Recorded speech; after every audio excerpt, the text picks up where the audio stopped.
Hello बच्चों, let's read the question first.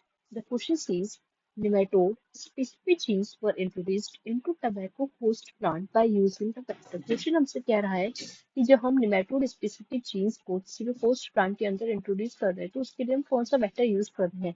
Plasmid bacteriophage PBR322 एड्रोबैक्टीरियम.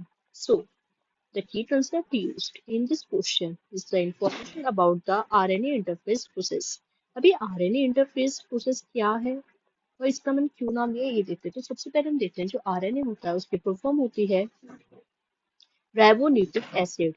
तो RNA क्या है? वो एक हमारा एक तरह का जेनेटिक मटेरियल है जो कि हाइड्रोक्सी में वर्क करता है और चीजों को एक जगह से दूसरी जगह एक जनरेशन से दूसरी जनरेशन कैरी में हेल्प करता है. मोस्टली हमारा डीएनए वर्क करता है उधर.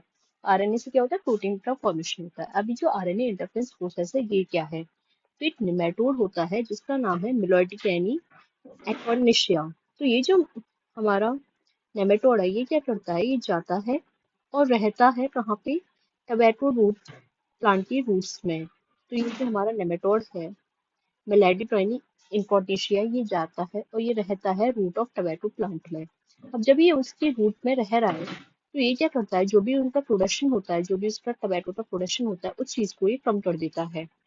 अब जब ये उस चीज को उसकी प्रोडक्शन को कम कर देता है तो वो चीज तो बेकार रह गई. तो हमें क्या करना होता है? इसके इन्फेक्शन को रिड्यूस. तो हमें इसके इन्फेक्शन को रोकना होता है कि ये जाके उसे इन्फेक्ट ना कर पाए. तो उसके लिए जिस प्रोसेस का हम यूज करते हैं वो होती है हमारी आरएनए इंटरफेस प्रोसेस. उसमें अगर हम स्टेप बाय स्टेप देखें कि करना क्या होता है तो सबसे पहले हम लेते हैं जो कि हमारे निमेटोड स्पेसिफिक जीन्स होते हैं जो हमें क्वेश्चन में मेंशन है.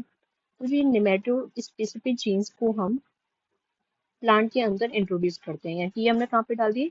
होस्ट जो है हमारा टोबैको प्लांट है उसके अंदर डाल दिए. जब ये हमने उसके अंदर डाल दिए तो वहां पे क्या होता है? अब क्या होता है कि यहाँ पे आरएनए फॉर्म होता है. अब आरएनए क्या होता है? यहाँ पे हमारे दो तरह के आरएनए फॉर्म होते हैं. एक होता है सेंस आरएनए, एक होता है एंटी सेंस आरएनए.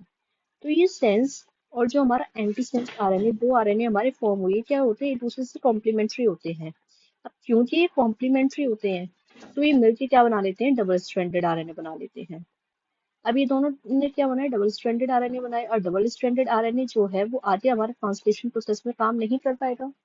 तो यहाँ पे क्या होती है? हमारे आरएनए इंटरफेस जो प्रोसेस है उसकी स्टार्टिंग हो गई जिसकी वजह से हमने क्या कर दिया? क्या जो हमारा मेन लॉजिक था वो ये था कि जो भी हमारा स्पेसिफिक आरएनए यहाँ पे बन रहा है जो कि हमने उनकी प्रोडक्शन को कम कर रहा है उसकी हमने क्या कर दी? साइलेंसिंग कर दी. यानी साइलेंसिंग ऑफ स्पेसिफिक आरएनए. अब जो हमने ये जो नेमेटोड स्पेसिफिक जीन वो हमने होस्ट में डाले तो ये हमने किसी न किसी वेक्टर के थ्रू डाले उनके. और जो वेक्टर हम यहाँ पे यूज करते हैं उस वेक्टर का नाम है एग्रोबैक्टीरियम. तो एग्रोबैक्टीरियम के थ्रू हमने वो जीन्स प्लांट के अंदर डाले.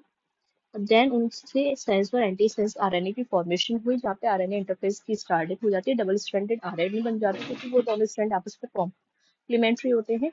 और जिसकी वजह से साइलेंसिंग ऑफ स्पेसिफिक आरएनए हो जाता है जो कि हमारा मेन इस पूरी प्रोसेस का टारगेट होता है. तो जो हमने अगर हम अपने क्वेश्चन पे देते क्वेश्चन हमसे पूछा गया था वेक्टर का नाम तो वो वेक्टर था हमारा agrobacterium. So the right answer is agrobacterium. So the correct answer of this question is option number D. I hope you all understood it well. Thank you.